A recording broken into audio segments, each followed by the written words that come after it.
Okay, welcome to Randolph and Tredders Friday evening show. We got Shaun on with us tonight. He's got his own show on Sportanarium. Welcome, Shaun. How are you doing? Hello. I'm doing good, mate. How are you? Yeah, not too bad. Not too bad. Obviously, Shaun's a Liverpool supporter. Me and Tredders are United supporters, so we've been having a bit of banter in the last 4 weeks, mainly against Liverpool, seeing as they've had a bad January. But we'll come on to that in a bit. Obviously, the scores with United and Liverpool in the last couple of weeks have been in our favour. But in the last week, he's got his own back with that loss against Sheffield United. So what are your thoughts so far, not just generally, on the league in lockdown? It's been a weird one, and everything's been played for in the bottom and the top. Yeah, I mean, the age I am and the amount of football I've watched over the years, this is definitely up there in the oddest season, and it's just like, it's weird. It's like, this wouldn't even seem weird, real if you were drunk, would it? It's like, you just go, what? It's like, I mean, I personally think City are going to run away with it. They're just going to romp it. Like, they're going to lose one, maybe two more games this season, if that. They're just like awesome at the back. They're not scoring as many because obviously going forward they're not what they were, but if you're not conceding, it don't matter. You can win 1-0, can't you? So that's how like Chelsea won the league under Mourinho the first time round. When it nick a 1-0, just defend, don't matter. They're top of the league. De Bruyne is out for a few weeks. Aguero hasn't played more than 10-15 minutes. They haven't got a recognised striker apart from Jesus, and he's one of those that will score a hat-trick and then not score for 6 weeks. He doesn't really do much. Exactly, yeah. They got Sterling up front, who most of the time can't hit the barn door with a banjo, and they're top of the league. Yeah, I mean, obviously, I've got my feelings on Sterling. I think he's a decent player, but also, he does go missing. I think what lets him down is his strength. Like, he is a strong lad. Don't get me wrong. Like, you come up against professional players, they all have to be strong. But I get playing for a team like City, I think he needs to be stronger. And he seems to do that Walcott thing where he'll go forward, he's got pace, he'll go round people and then go, oh, what do I do now?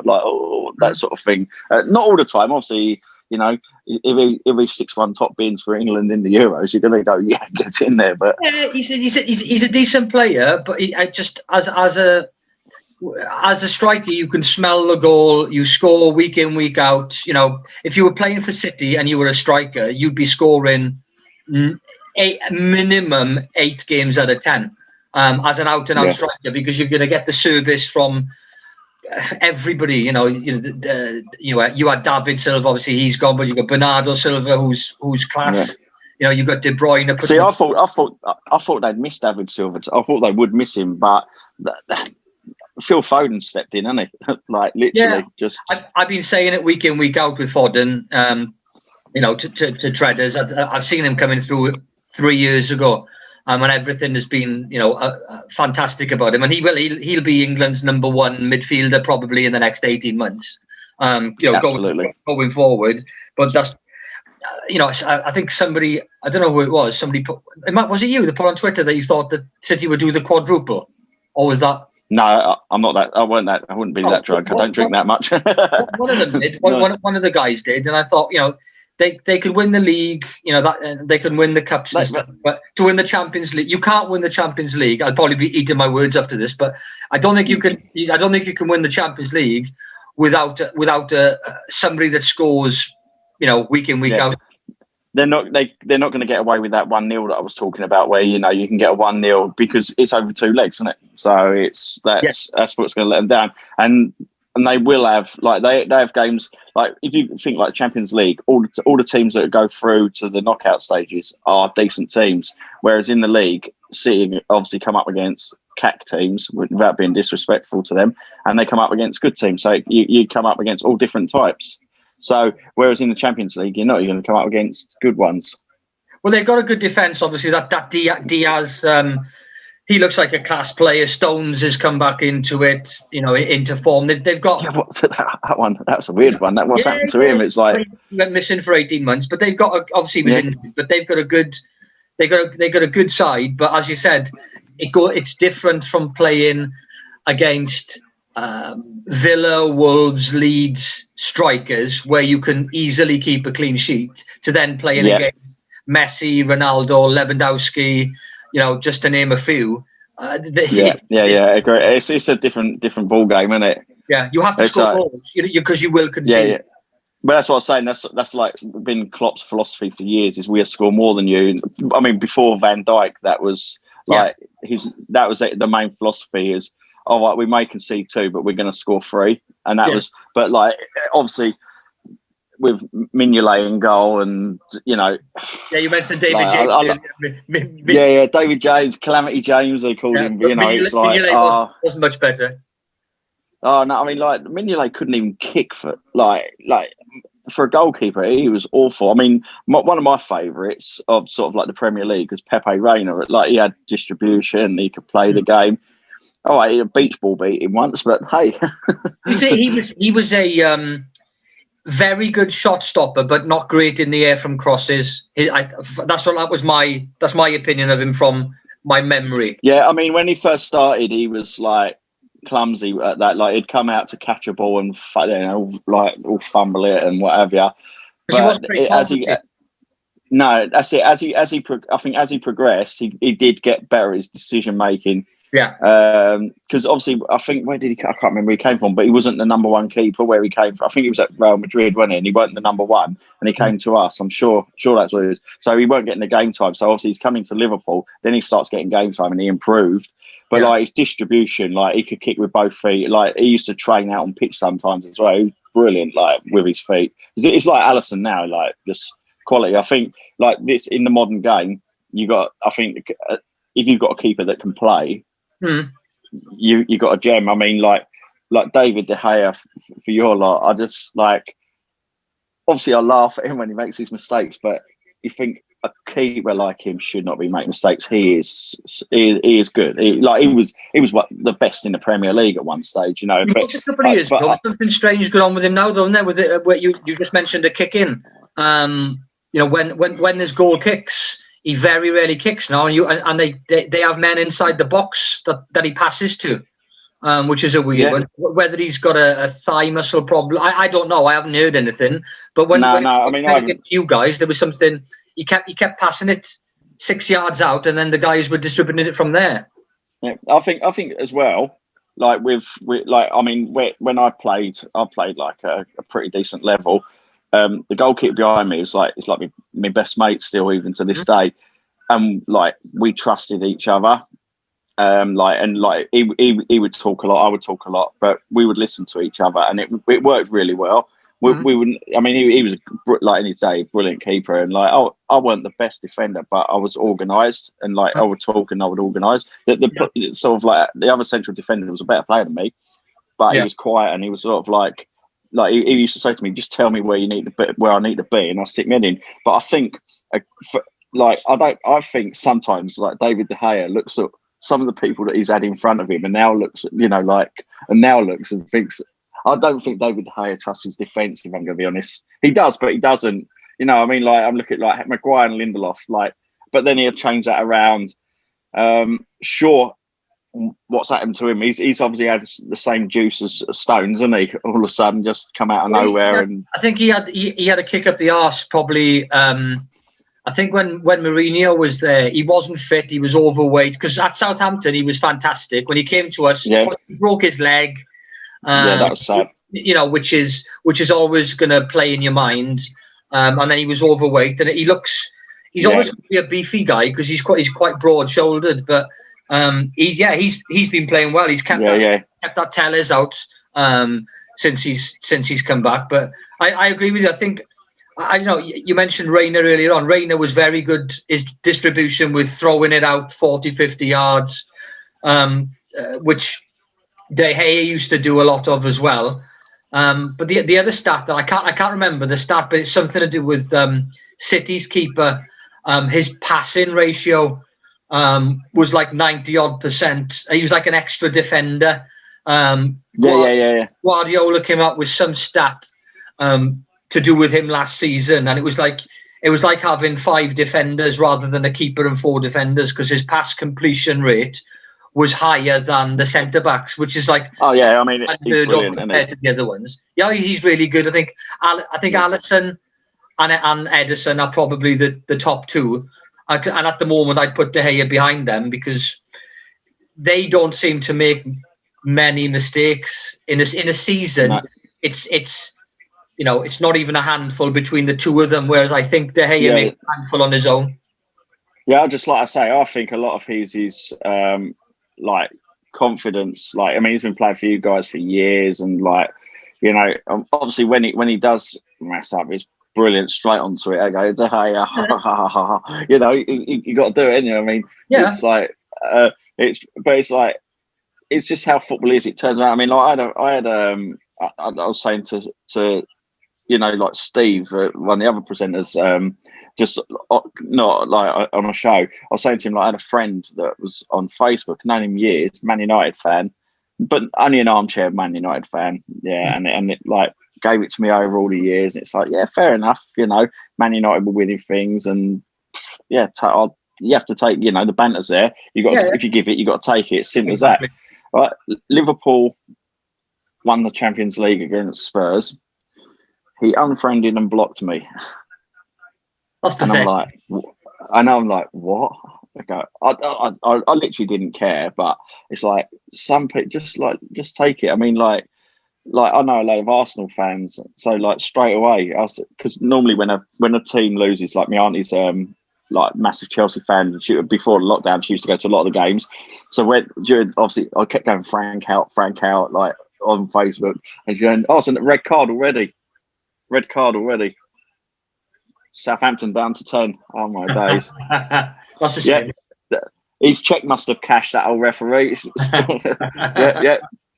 I didn't see her actually. I can't say his name. It's McTominay. Oh, he's not. He ain't got the 2 bob bits this time. Hang on, let's have a look at this. Oh yeah, it's above the knee. Yeah, 100%. You see it? No. I'll have a look at it later. Oh right. Yeah,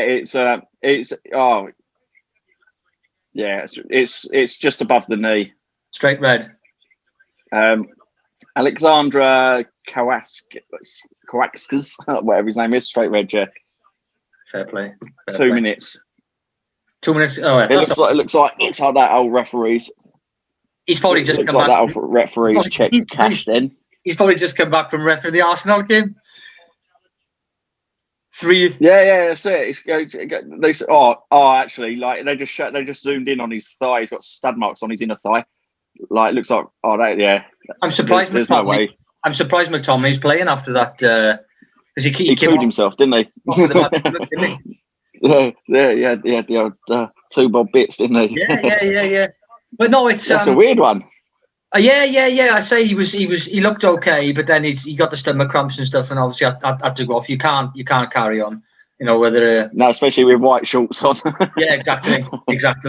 Imagine going up for header, and as you come down and land, and just bang, you'd never be able to play again, would you? Well, Gary Lineker did, didn't he?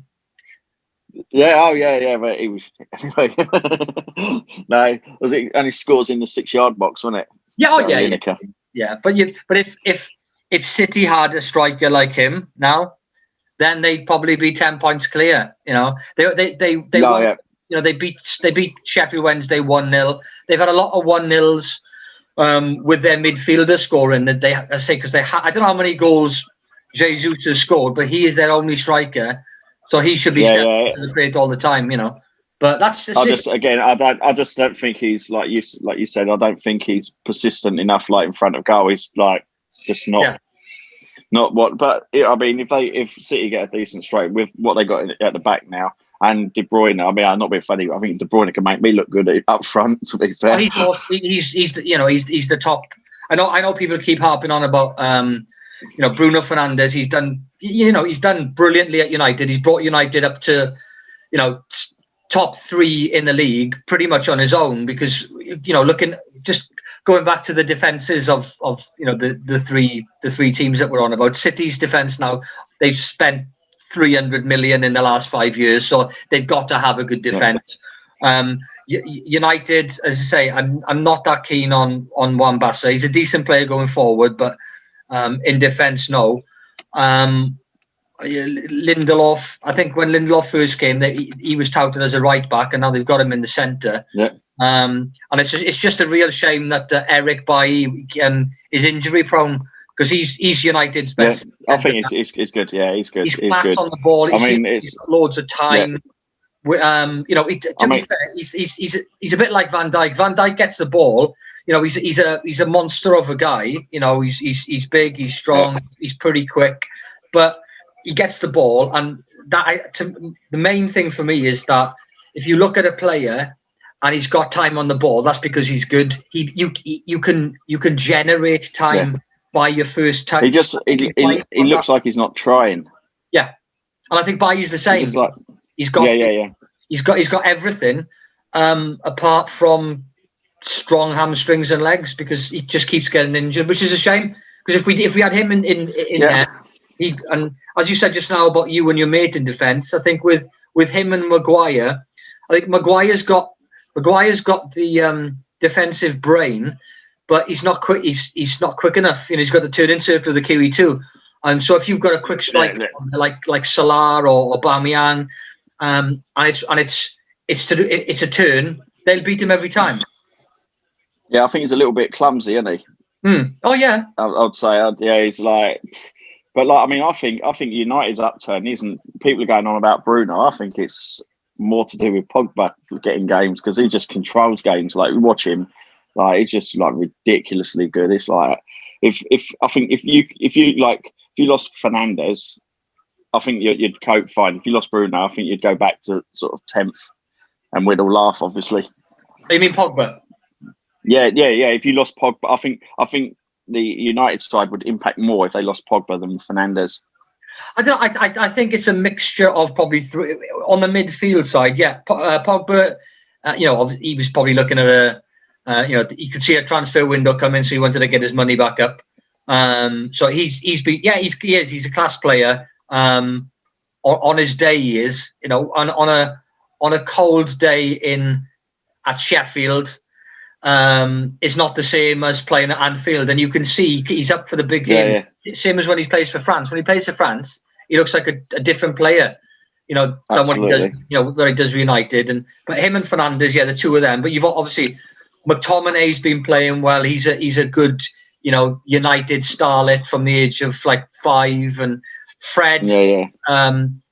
Fred's coming good, very good. It took a while though to get him. Didn't he? It took him a little while. I think it was a case of when I first saw him. I think he played in a friendly, and he played for like the reserves. And then I think his first 2 games for the first team, I was like, Christ, this guy is class. He looked really sharp, really strong. Low centre of gravity. He looked class. But then whether it was, I don't know. He's I think he might have woken up one day and gone, bloody hell, I'm playing for Man United.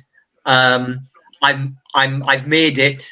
I'm here. I've made the first team. And whether it went to his head for 8 to 10 weeks, because he was a shower. He was a shower after that. Yeah. And it seems to, in the last 4 weeks, he seems to have picked it back up. And he's. I think he's a bit like what's his name? Chelsea, the small guy. Oh Makalele, you mean him? Like when he played, or but who's the one now? Yeah, played for Leicester. Kante. Kante. I think obviously Kante is a class above. Fred's got to do it for a few years to get to his level, but he's doing the same things that what Kante does. He's a ball winner. He disrupts. He's never going to be a Pogba.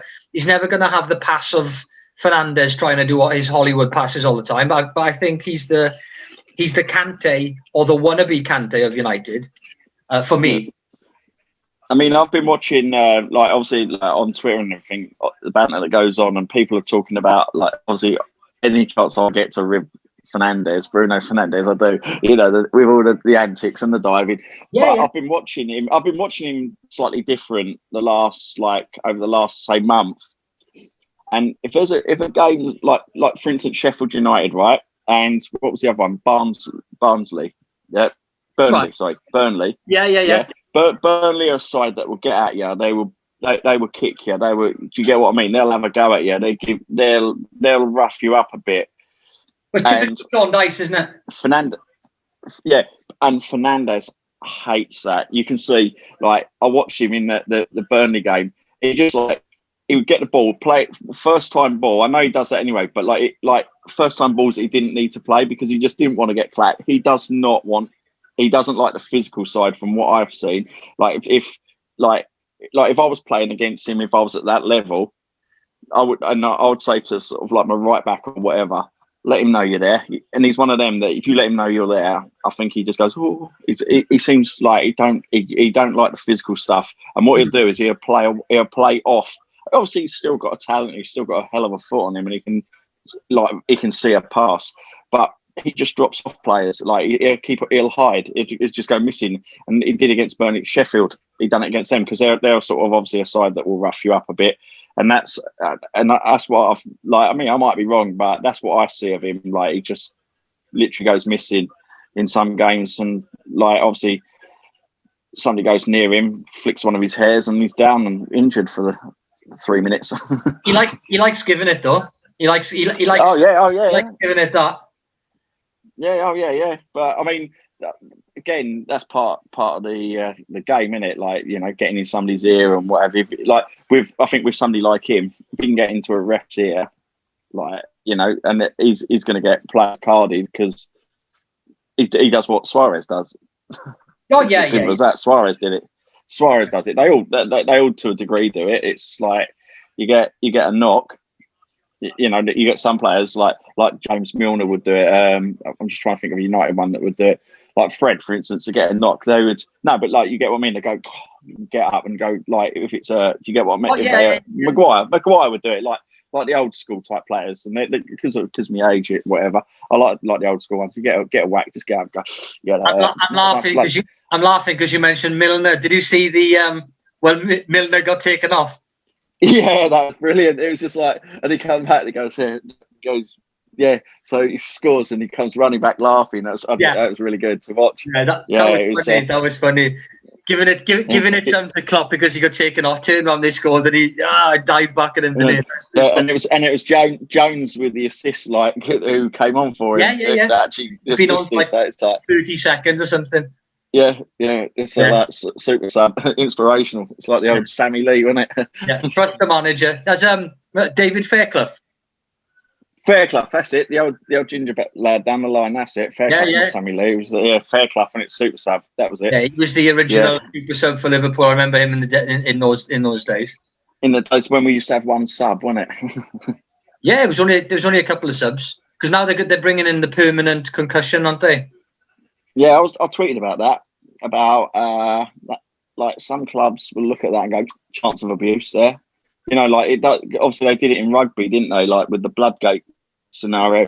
I hope teams don't, but there'll be an independent doctor, I think. I think it's a case of obviously you're not going to get hardly any concussions compared to rugby because in rugby it happens every game. Of course. Somebody's off and then they get the independent doctor but the thing is, and I think this is the thing that'll stop it happening in football. If they do go off and they get assessed and yes, it's concussion, then they'll have to miss 3 or 4 weeks. So you won't have players wanting to do that. Well, yeah, there is that, I suppose. Yeah, because if you're officially concussed, you're out, aren't you? Because that's part of the rules. Yeah, it's a good point actually. Yeah, so obviously they'll come back on in that game, but if it's a permanent concussion and it's deemed that there'll be a team doctor or independent doctor. I remember what you're saying about the Bloodgate thing, but if it's you can't come back on. We're bringing on the sub and he's going to be on permanently. Then whoever's been off with concussion, they'll have to miss the 3 or 4 weeks, and they have to then have the concussion protocol that they have to meet before they're allowed to come back and play again. So that'll stop playing. Yeah, no, that's true. That's true. Yeah, because I just had this theory, like we can bring on a kicker. Like, oh, hang on, we got a free kick. Go down injured, mate. Like, we can bring on a concussion sub to take the free kick. Like, he's crap at everything else, but he's got a hell of a foot on him, like for a free kick. Like the kicker that comes on in the American football. American football, yeah. Bring on the kicker. That's it. Yeah, that's what Polly would think. But it's that's a fair point. If they stand to miss 3 or 4 games, no one's going to want to go off injured, like off with a concussion as a concussion sub, are they? In reality, I think they've got to bring it in for that reason, though. Especially with the ex-players now coming back from the 60s with their head in Alzheimer's and the ball. Yeah, that like it seems to be a thing in it. Like all the old, like you say, 50s and 60s players have all got like dementia and Alzheimer's and what have you. Yeah, because I mean, I do actually remember them balls, and like they were awful, weren't they? Oh God, yeah, I can remember playing even as going back as early as when I was 12. Because I used to play on a Saturday for like my town team, and then on I think it was might have even been a Saturday morning for like your Cubs, because there was a league of 10 different teams in our area for Cubs. You'd play that in the morning, and then you'd play for your club in the afternoon. And I can remember going home on an evening, and all across my forehead was like pins and needles, because you were playing on a full size, or probably a 3/4 size football pitch with a heavy leather ball, and my position as a kid was left back, and if the ball's coming over and it's a 40-yard kick and you're there to head it, you could feel your neck, and pins and needles in your head. Well, that would explain why you support Man United. You probably supported a proper team before that leather ball incident, didn't you? When I was playing then as a 12-year-old, I think I was 5 when I started supporting them, and that was in 1978, and they won nothing. 83, they won the FA Cup, and that's the first thing that they won. So that was 7-8 years later. And then they won the FA Cup again a few years later. Norman Whiteside scored against Everton, 1-0 win, and then didn't win the league. We didn't win the league for 15, 20 years from after I started supporting them. No, I mean they were, because they got relegated as well, I think, didn't they? No. I think it was 1-0. That was a bit before. That's good then. It was a bit before I started supporting them, when they were relegated before I started supporting them. But they were in the old Division 1, all the players before Brian Robson era, because he was 80. I think he was 83, 85. But back then they were winning nothing, and I think if Ferguson came from Aberdeen, because Aberdeen had won I think it was the Cup Winners' Cup at the time, I think it was, with Aberdeen. Right. And they joined United, and he was pretty much a couple of games away from being sacked. He was, if it had been now. Yeah, that's right. Yeah, I remember that. He wouldn't have been given the time, and he won a couple of games on the bounce, kept the run going, and the rest is history. And then obviously we won everything in the 90s. I mean, I always said like obviously there was the element of luck with focusing in at the start with the class of 92 coming through like they did. He sort of obviously adopted that as such, and it's like, I think that's it's from there he learned as well, if that makes sense, with the class of 92 going, well, these players are like obviously brilliant. Man United, like, I don't know what they done for that, in their academy in the early 90s, but like that group of players that came through, they all came through as a team, didn't they? And it was just like, and like Fergie obviously adopted that, and that obviously, like you say, he went from, that's where he went from, weren't it? He went sort of boom, and then became the sort of greatest manager of all time. I hate to say it. Mm-hmm. Well, it's you can't keep it going forever. And in the 70s, it was Liverpool with Alan Kennedy, Ray Kennedy, Keegan, Dalglish. That was their era. And then it was all over the place. In the in the late 80s, then there was nobody. It was, Newcastle were there with Keegan, and you mentioned just now about Blackburn. About Klopp wanting to his philosophy is, however many they score, we'll score more. Well, that was Keegan. He brought in, was it Fastino, Asprilla, and he brought in all those big names, but he didn't bring any defenders. They were, so they were losing 4-3. They could have won the league. But you say, Blackburn won it with, with Shearer and Sutton. The SAS, wasn't it? Shearer and Sutton. Shearer and Sutton. So it was. So there's a transition period, but then when United came, it's a bit of luck. I don't know how long, but that era was Fergie'd been there for a long time with Brian Robson. What's the defender? Paul. He came from Villa. Very good defender. Oh, Paul. Yeah. You know the one I'm thinking of. He was there with before Pallister and Bruce. Paul McGrath. Yeah. You had Paul McGrath. Paul McGrath, that was it. Yeah, so Big Paul McGrath they called him, weren't they? The Irish guy. I think Ferguson learned that when he came there, it was a culture of, I suppose, all that era was, you could go out and have a drink, you could get drunk. Like Paul McGrath, the stories I've heard about McGrath at Villa and at United and Brian Robson, and they used to just get leathered. They used to just drink loads and still play. I've heard quite a few players that I've spoken to who rated McGrath as probably the best defender that they'd ever played against. The that they had back then was ridiculous. But I think Ferguson learned from that era that he wanted the next era, which was the class of 92, to he wanted to mould them into what he wanted players to be, as opposed to when he came and you had people like McGrath and them, they were already there. You can't mould players when they're already in their prime. It's like you said, go on. I was going to say, if you've got like basically half a squad all the same age that have played since the age of 9, you can literally just mould them as like one. You don't have to like mould individual players. You just mould the group, don't you? Yeah, it's the philosophy. I think if you were a manager and you hired a sales team and you went in there and they were already there, then they're already salesmen. Whereas if you hire people who you want to hire and then you bring them on for them to be as good as you, and I think it's the same thing. He brought all those players in. Obviously set up a good academy. Luckily, all those players were there. All Manchester born and bred, apart from Giggs, who obviously came across the border from Wales. But all the others were, even people like Keith Gillespie, Luke, what was his name? The blonde guy. Chadwick. Yeah, Luke Chadwick. So there was, he was a good-looking boy, wasn't he? yeah. So you had loads of.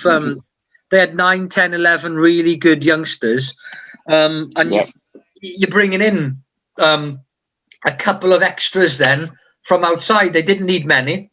I think worst decision Howard Wilkinson ever made was getting rid of Cantona for $1.5 million. But one of the best players that I've ever seen play the game. Unbelievable. Yeah. He was smug, but he was good, but he knew it, didn't he? But like when you are that good, you can just walk around giving it that.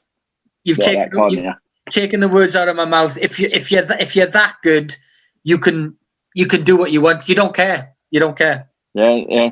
People like you can like it's like you could say like but he's this, but he was just like was it the FA Cup final? What was he? I can't remember the year now. Was it not 92? That was we won that one when he beat us. When he beat us and we had the green checkered top on.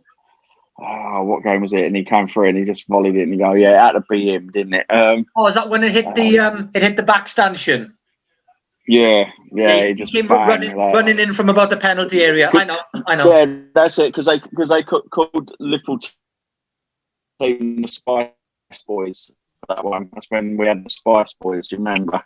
Oh, the cream suits. Oh, he's frozen. Yep.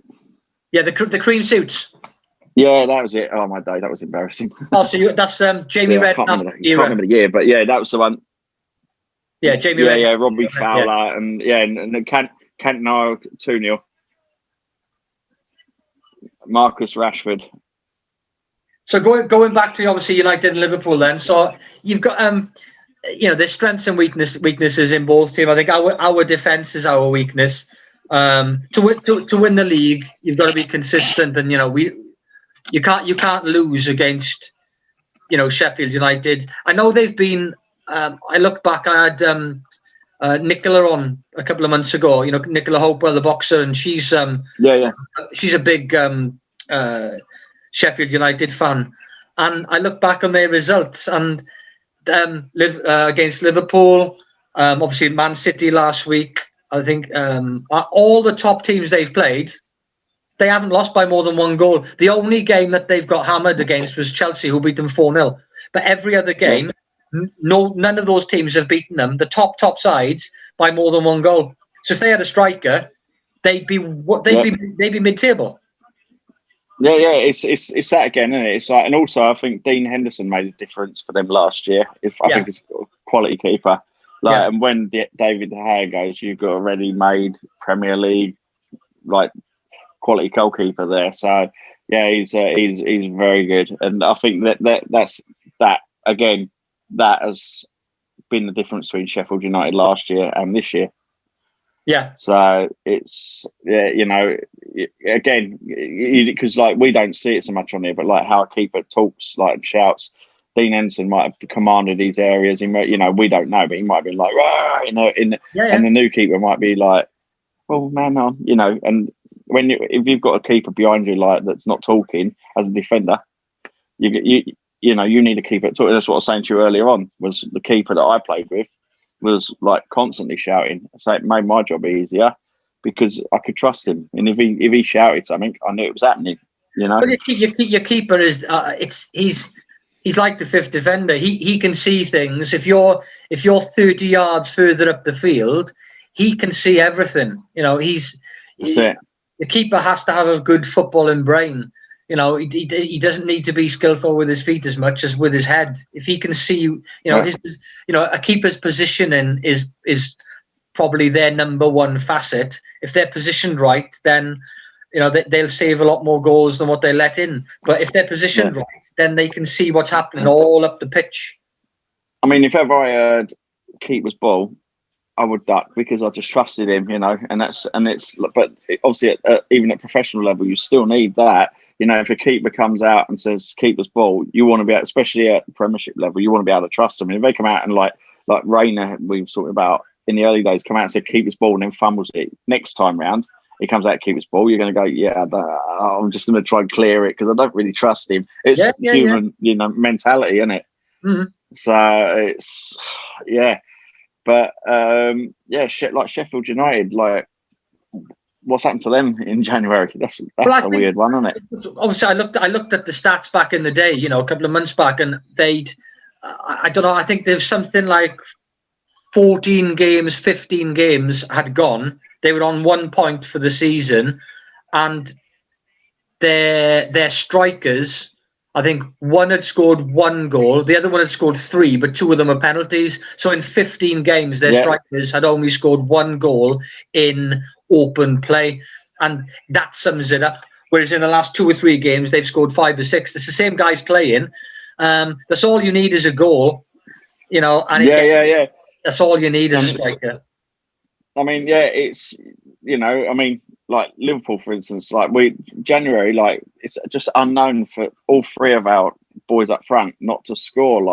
And you're going, what's going on here? I was getting to the stage where I was obviously going to carry out, but I was going, what is going on? You just can't put you see Salah go with a few games without scoring, or you see Mane go, and Bobby this year's been a bit hit and miss.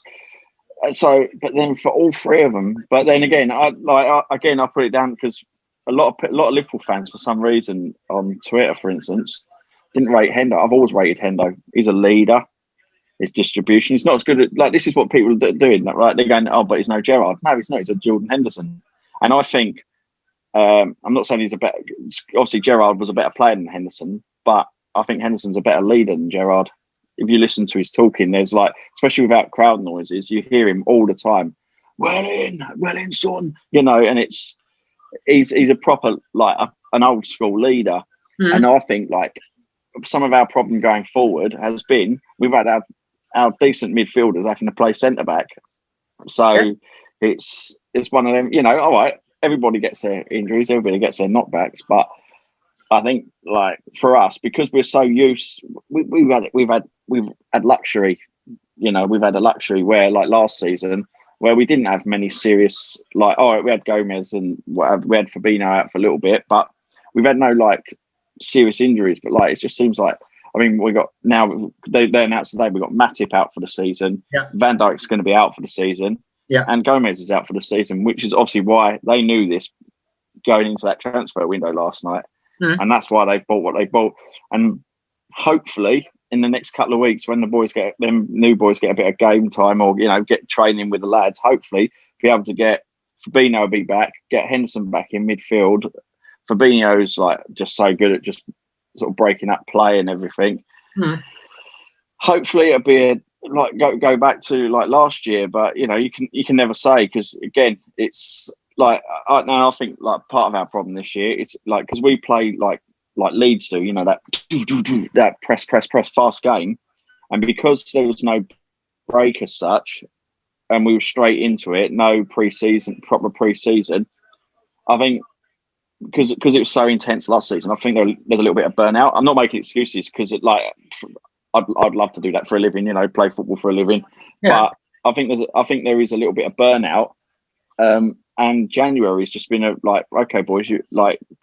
I can imagine Klopp sitting there, right? You've had a month off, you've had a rest, back at it. You know, yeah. I can imagine him doing that. I think Liverpool have had everything against them this season. You know, as you say, loads of injuries. You've got, you know, as you say, your defence is in tatters. Really, you've only got your wing backs there really as your constant. You know, Trent Arnold's had a few good games, but he's had a few stinkers. He's had some right poor games there. You know, but in midfield, you know, when you've got your captain having to play in defence, you know, Fabinho playing in defence. So if there's no link between your defence, who are really your midfield, and your strikers, then you know because they haven't, you can't really train properly because you're playing games every 3 days. So you know. Yeah, exactly. Yeah. So doing all of that, and then your front three, you know, I say Mane. Don't know what's happened to him this season from last season. He's done hardly anything. Salah, you know, he'll always score goals. You know, yeah, he might miss a few games, you know, but he'll always score goals. And I don't know what Firmino brings to the team. Where for me, that you got Shaqiri, I find him a better player, and he hardly plays. I love Shaqiri because like he's like a little schoolboy, isn't he? Really, he's like just does as he's told. But for me, you know, like the last like couple of games, like I mean, he's benched him a couple of times, which is I think it's been needed. Yeah. He's been like the Bobby Firmino of old, you know, and he's sort of like doing these little flicks. Whereas again, I just think self-belief. I also think like with the two, like the left and the two fullbacks, I think consciously in their mind as well, we've got to keep an eye on defence because the boys in defence aren't defenders. So I think subconsciously they're thinking, I don't want to really push too far forward. Oh, yeah, I will push forward, but do I? Because we've got Jordan Henderson at the back. While he's a good footballer, he's not a centre back. You get what I mean? Yeah, 100%. So that must play at 3-0. Own goal. Joint top now, aren't you? I don't know about that how it works? I just know we're 4 points above Liverpool. Yeah, we got a game in hand. It's you got 4 points above us. With a game in hand. We got a game in hand. So right, you're on the same as City. City have got 2 games in hand on you. Yeah. And we got 1 game in hand. So, but we got to beat Lakey's Brighton and Hove Albion, which at Anfield, I'm not being funny. 8-9-0. They're going to be bouncing after after winning a couple of days ago as well. That's a good win for them. Yeah, oh yeah, that was quite a funny one as well. Did make me chuckle. It's as it does, because I said, what was it? I tweeted up the Sky Rats. Well, they needed to win. I think looking at the bottom of the league now, Sheffield United and West Brom, I think West Brom have been dragged right down towards Sheffield United, because there's a gap now. There's the bottom three, and then there's a, what is it? It's there's 10 points, but there's 10 points between Sheffield and Brighton. Yeah, which is obviously Brighton have got a game in hand over the bottom two, but Fulham are on 14 points. So there's a 7-point gap. Well, between Bless you. 7-point gap between bottom three and just outside the relegation zone. And I don't think there's many. You've got Newcastle and Burnley, who are a point further up. So there's only 6 in the race. The rest are gone. Wolves winning today. They're on 26. Palace on 29. So Burnley have got 2 games in hand, so that could put them on 28. There's a I think it's going to be as is going down, realistically, for a team, like for how bad they've been playing. In reality, it's going to take a lot to drag, like for instance, just to get on level points as Brighton. Sheffield have got to win 4 games basically, and Brighton have got to lose 4 games. I can't see that happening. Yeah, I can't see them too. But Fulham have got 2 games in hand over, for example, where are we? Wolves are 14th. They're on 26 points. If Fulham win their 2 games in hand, that puts them on 20 points. So yeah. So they could quite easily, you look at some of the wins in the last few weeks. Burnley have won a couple. Newcastle beat Everton 2-0 a couple of days ago, which was a big result for them. If they hadn't won that, they'd have only been on 19. They'd have been 5 points.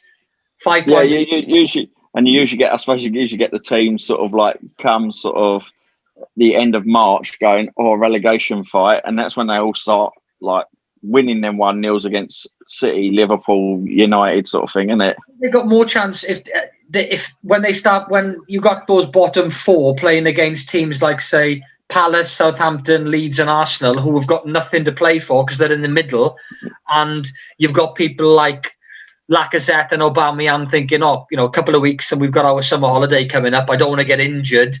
So that the Euros this year, isn't it? Yeah, so that fight, well, maybe. But that fight isn't there. So they could be. I think Fulham, they've got a chance. But I think the other two, because West Brom, they lost, didn't they? They lost. Who did they lose against? Sheffield United beat them. Sheffield United? Yeah, tonight. That was it. Yeah. So they 2-1, wasn't it? They beat them 2-1. So they've just gained 6 points in the last 5 days with the win against United, which is very disappointing. For Sheffield United to get 2 goals in a game, wow. Yeah, and they've done it twice. They've done it twice in a week. So yeah, I don't know. The fight at the bottom's there, but the fight at the top is. You mentioned at the beginning of the show that it's a weird league, but when you look down the table, we were talking to a Villa fan a couple of weeks, well, probably 4 or 5 weeks ago, and he was saying, I think Villa could come top 6, and I was agreeing. I was saying, yeah, I just think, they've all in the last month they've always been 2 or 3 games behind because of the the coronavirus and all of their staff being off. But if they slipped up last week and they lost one of their games in hand, but they still got 2 games in hand. Them and Everton, if they both win their games in hand, United are on 44. They could be 3rd and 4th with their games in hand wins. That's it. 4-0. Yeah, I just seen the. So what? Going back to United, then obviously Cavani's just got a goal for United. I've been watching him. you mentioned just now about, you can't really see a lot on the TV. It's a shame they didn't bring back that player cam that they had a few years ago. Player cam, that's good. That's quality, wasn't it? Because if you watch the amount of running that Cavani does off the ball, because he's played everywhere. He's class. He's still early 30s, and he's got a good the engine he's got on him, and he's very fit. He lives a good lifestyle. He could be a great signing. If we could keep him for a couple of years, 2 or 3 years, he's the striker that Man City don't have. Yeah. He looks about 70 though. Makes us look useful, doesn't he? I rate him. I think he's a good player. I think he'll score more. Yeah, no, he is good. No, he's quality. I'm saying what he looks really old, doesn't he? Like Tarzan. I don't know. His face is chiseled because of his fitness. He's very. Yeah. He's got good cheekbones. He's very chiseled for a guy of his age. And then Greenwood sounds like you're in love with him, to be honest. He's a good player. I've always rated him. He's good for his country. To score goals for your country when your country isn't very good. I agree. Yeah. He is different. Different mustard, isn't he? But I think that I think the thing that United have got this season that we didn't have last season is there's a lot more very good players to choose from. When you look at tonight's team, you've got and a lot of players play out of position. Like you look at tonight's team sheet, you've got Greenwood, Rashford, and Cavani. Fernandes. You've got a lot of attacking force there. Obviously, we've only got. You're playing against 10 against Southampton, which when you play against 10, it's very difficult to play against 10 because your game plan goes out the window because you don't know who you've got to mark. Because they're going to drop off anyway, aren't they, as well? Yeah. But you're just cutting through them. What I'm seeing, you're just cutting through them. It's like, it's depressing. Well, Luke Shaw's got two assists against his old club. I was slagging off Juan Bassa saying he's not good in defence. He scored, and then scores an absolute peach. Yeah, typical, isn't it? He scored for them, but I say you got Fred Fernandes. It's penalty. Really? Man United penalty. Yeah. So the goal difference before I think it was City were on. Yeah, City are. There's still 10 goal difference ahead, but they were about 15, 16. If we can win 6-7-0 tonight, my mate, a good mate of mine from down South Wales, he's been a Southampton supporter since I've known him from the age of 3 or 4. So, Chris Davis, if you're listening, I'll just give you a mention. But we've hammered you tonight, my friend. We've hammered you, which is it might hang on. It's gone to VAR because it's right on the line. It might. I don't know. Yeah, it's going to be given because it's Man United, isn't it? Of course it is. Duh. Bruno's going. Let me take it. Yeah, it's a standard. It's right on the line, so they have to give it if it's on the line. Apparently, don't they? Yeah. If it's on the line, it's the same as anything, isn't it? If it's on the line, it's in. Same as in tennis. Same as in everything. Yeah. He's inside, but I think it's so on the league side. There's so many teams. You say, when United. Obviously, I don't watch Villa, but I watch them against United, and I wish I've given it as a free kick.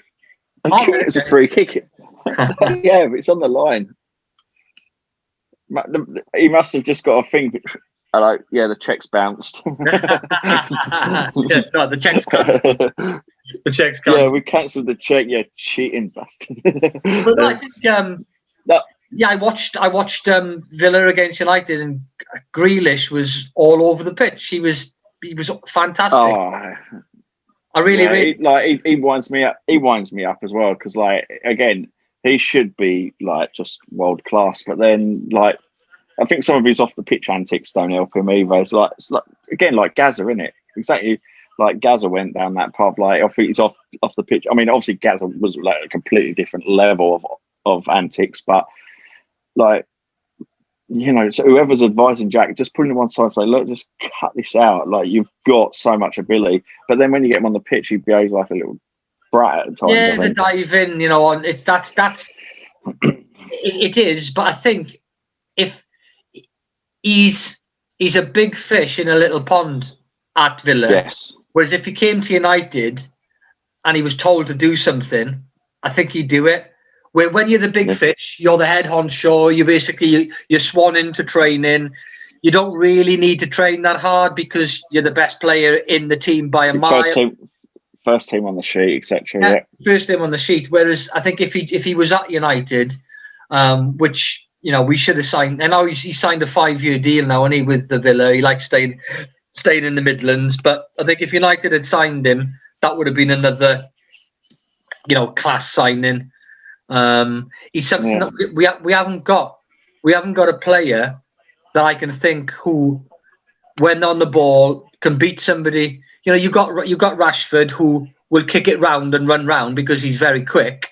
But you haven't got a dribbler in the team like a Grealish.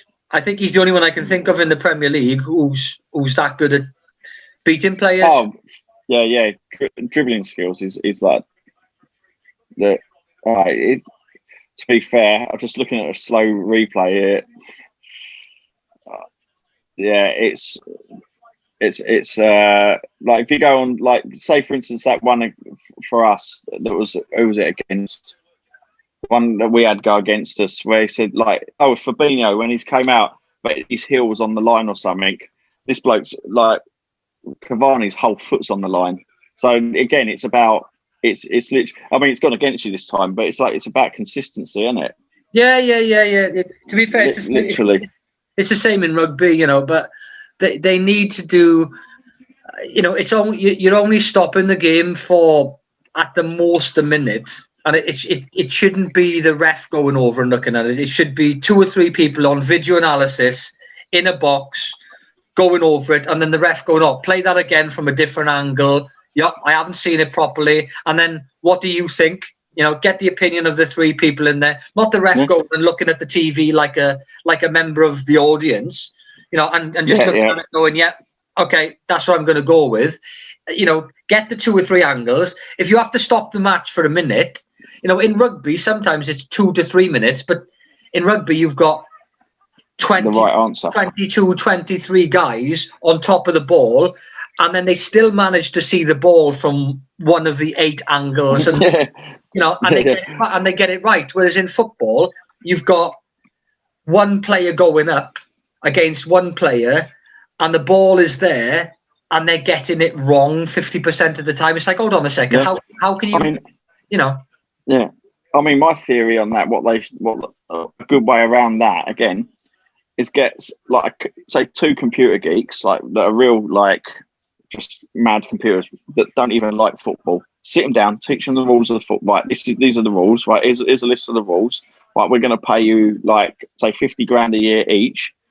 Right, and all you got to do is, if you see this happening, and then it's completely impartial, and a computer geek's going to, like, can you imagine John Moss, for instance? Like, you phone him up, like, yeah, can you give me some advice on the computer? And they're letting him loose on all that lot. You get what I mean? I don't know. Like, yeah, and if they have, with Sky TV, they've got so many angles. I haven't seen it because I haven't got one of those VR headsets. They're doing the have you seen it? Sky VR. Yeah, but they've been doing it sort of on BT for a little while. On like, you can do it on the phone where you can have, like, where you can do all that where you're in the crowd. But yeah, I know what you mean. That's it. So if Sky have got they've now got because they've rolled it out now. I think this week they've rolled it out, so you can sit there from one of the stands and you're in the game. You're a spectator. It's like being there. So if they've got all those camera angles, that's all you need is your 2 or 3 people in there with. There's got to be. I know that in rugby, because I watch all the international rugby, and I know that there's 4, 5, 6 angles on the try line. So if it's in the box, it's an 18-yard by 12-yard box. So, or whatever it is, 20 odd yards of space where you've got 3 cameras at different angles from the back, couple from the side, and if you can't see it from that, where there's never more than 2 or 3 people involved, as opposed to, there could be 25 guys involved in the rugby, 30 guys, and they get it right 9 times out of 10, and you can't even see the ball. 99.9% of the time in football, you can clearly see the ball, you can clearly see the 2 or 3 people, and for some crazy, because this isn't teething problems, because we've had it now for 2, 3, 4, 5 years in international, now in the Premier League, and when in rugby there's titles at stake, but not a lot of money. In the Premier League, if Sheffield United have had 3 wrong VARs this season and they've lost 7-8 points, that's the difference between them losing 100 million in Premier League rights for the next couple of years, potentially ending up in division, because as soon as you go down from the Premier League, players want to leave. You can't be playing people 20 grand a week. So it's a massive cycle. Sunderland's a prime example. Yeah, Sunderland, Portsmouth, teams like that who have had to drop 2 or 3 leagues because of everything that's gone wrong. Whereas VAR could be causing that now. And it's unbelievable that they're still doing it. They interviewed Mo Salah at the end of that game, and he said, obviously I have to be careful. He actually said, I have to be careful. I don't want to get fined. He goes, but I just don't like VAR because one of his goals was chalked off because it was handballed. It was handballed onto Bobby Firmino's arm. And he had his arm around his neck, and they give it handball, like Bobby had his arm around his neck like that. It's hit I can't remember it was now. It hit the defender's arm, which then bounced onto Bobby's arm. They go, "Oh, Bobby got an advantage from it." How did he get an advantage? He had an arm around his neck for a start, and the referee's gone over, looked at it, and went, "Yeah, handball, just allowed the goal." I mean, that was against Spurs. Obviously, it didn't affect the result in the end, but it could have done. And they're going, but everybody's going, but hang on a minute, he's got him around the neck. Like that isn't his arm. The defender's arm is not in a natural position. But again, it's about consistency. I mean, we can whinge about it. I mean, it's like my lad says to me, he goes, it evens itself out, but it does, but it doesn't. But it's like this odd thing that ever since Klopp moaned about all the penalties Man United get, they stopped. And tonight's prime example, Man United aren't getting any penalties, right? And is it because Klopp said something? Because not like that, like your penalty there was like going on the rules was a penalty, 100% a penalty. But yet Man United didn't get it. Is it because of what Klopp said? In which case, again, referees have been influenced. It's literally like they're only humans, which is why I say go to getting 2 geeks in VAR that don't even like football. Know the rules. We're paying this sort of money. There's the rules. Right, read up on it. We're going to test you. Like for next season, we're training you up for next season. Then there's nothing partial. I don't even like football, but that's the rule. And like the offside against the first game against Tottenham with Son, they just drew one grey line, like within 5 seconds. Yeah, it's onside, and let the goal stand. And go, hang on a minute. Against what was it last night? They drew the lines, and there was like literally half a millimetre between the two, and you go, yeah, offside. But then if you move like that 1 frame forward, you can see the ball still being kicked, but it's a different position. So there's too many anomalies. I think with we had Wayne on a while back, who was a Leeds fan, and that's still of Bamford when his arm he's pointing to the guy, as in put the ball there for me, and he's offside because his arm was offside. It's just ridiculous.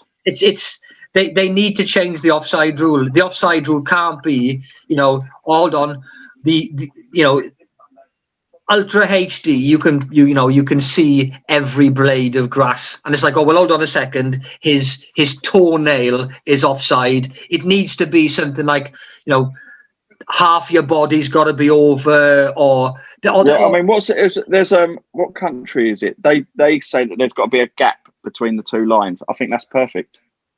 What do you mean by for it to be offside? Like when they draw the blue and the red line. So they got the blue and the red line. A lot of them are sort of like that. Can you see that where it's they're like that? Yeah. but I can't remember what it might be. France. They've got to actually have space between the gaps for it to be offside. There's actually got to be a gap between and if there's a gap, it's offside. But if they're touching, it's onside. Yeah, I think that works. Yeah, it should be a case of if you're in line, you're onside, and the only way you're offside is if he's playing going that way, and that's onside, and now that's offside. When you say in the gap, there needs to be a gap. But anything apart from the striker being behind the defender, if he's there, he's offside. But anywhere in line, or if he's pointing his arm forward, telling him where to pass the ball, but the rest of his body is level or behind, he's onside. The offside rule was originally brought in to stop players gaining an advantage. Now, if like you say, Bamford's pointing and his arm's off, what advantage has he actually gained from that? Zero. And that's what the offside rule was brought in for, to stop players gaining advantage. But with Bobby Firmino last season, he got ruled off with his armpit being offside. Again, what advantage did he get? Because he's not going to go like that and whack it in with his armpit, is he? No. Yeah, it's just too technical. There's too many rules. It's too technical. And some of the ones this season, if you're in line, you're in line, but you've got your whole body should be offside. Otherwise there's too much of an advantage. You don't even need to. As a defender back in the day, was like, hold your line and like, let's try and get him offside. But to get him offside, you'd all have to move up as a whole unit. Yeah, that's it. Be offside. Nowadays, you don't even need to take half a step. You move 2 inches and you've got the guy offside. It's too much. And you're frightened to celebrate as well, aren't you? Oh, that's to celebrate a goal. Yeah. We've had this discussion week in, week out with different fans of different teams that you score a goal and it's like, we can't give it because of this, and it's like, well, you can't celebrate as a fan, you can't celebrate as a player, and even this other rule now that's there as well, where hold on, he's onside, yeah. Oh, hold on, the linesman's put their flag up because they're waiting for the offside player to play the ball, and you're like, if he's offside, put it up. I mean, a player like that is an annoying one. Like if there's a player that's like you can see like it's a yard off, just stick the flag up. Don't let the play out, because like 3 seconds later, somebody could get injured. Exactly. If you're not sure, leave the flag down. If the player's blatantly offside, wallop, the flag goes up straight away. You're offside, and you don't need VAR for it. But if it's like borderline, then go with it. But like you say, there's players that are going to get injured. Yeah, 100%. It actually hasn't happened yet, luckily, on that front. But it will. But then, yeah, it will. I mean, it's like that Kane thing. When he was backing in and got injured. Yeah, I mean, like I hate seeing any player, any club get injured. I might have a little thing towards Pickford, but no, but for obvious reasons. No, I don't. But like if Pickford got injured, I wouldn't be like I wouldn't wish it on him, but I wouldn't be upset, because it's like also it's obviously not I don't mean like where he's gonna life threatening or whatever, but like the blokes, because he done it against Maguire as well, didn't he? Exact same thing a couple of weeks later and got away with it against Maguire. And he's like, he just does. He's reckless. He's reckless, and he gets away with it. He does. But Kane, and everybody kept saying it on Twitter as well. Like the backing in, he done it against Adam Lallana at Brighton, and people going, one day he's going to really hurt somebody, because he looks, doesn't he? He goes like that, backs in, and for some reason the referees think it's normal to give Harry Kane the free kick because it's Sir Harry Kane. Give him the free kick, but hang on a minute, he's the one that's not looking at the ball. He's the one that's played the player. One day he's going to hurt somebody, and he kept doing it. And Jordan Henderson's obviously wise to it, and he's just like stood his ground. Harry Kane's backed into him and ended up and go, well, you got exactly what you deserve, mate. They're saying he could be out for 6 weeks, and Mourinho's going, you deserve. It's very disappointing. Yeah, get over it, mate. He's been doing it for like 2 seasons now. The same like scummy move. and he's been getting all these free kicks and what have you because it's Harry Kane. All the pundits going, "Oh, he's clever." No, he's not. He's reckless. He's dangerous, and that is actual proof. And then Gary Neville, like obviously he pushes buttons like Liverpool fans. That's his job, and then Cara does it. But even he said that it should be an automatic booking for any player that does that because it is dangerous. But you've got a player in the air, right, going up for a ball. Harry Kane's looking at him. I mean, I know other players do it as well, but Harry Kane is like the master of it. He'll look and back into him. That player could land on the back of their neck, anything, and then they go, "Oh, it's a free kick to Harry Kane." And what'll happen is they're clearing, and he goes, and every time he holds his shin, he could whack him around the head, and he'll hold his shin. What I don't get that. Like, yeah, he's probably got shin splints, isn't he, from all his diving? Jumping. Yeah. It's like when I got from like my head, right, it's like my shin hurts, and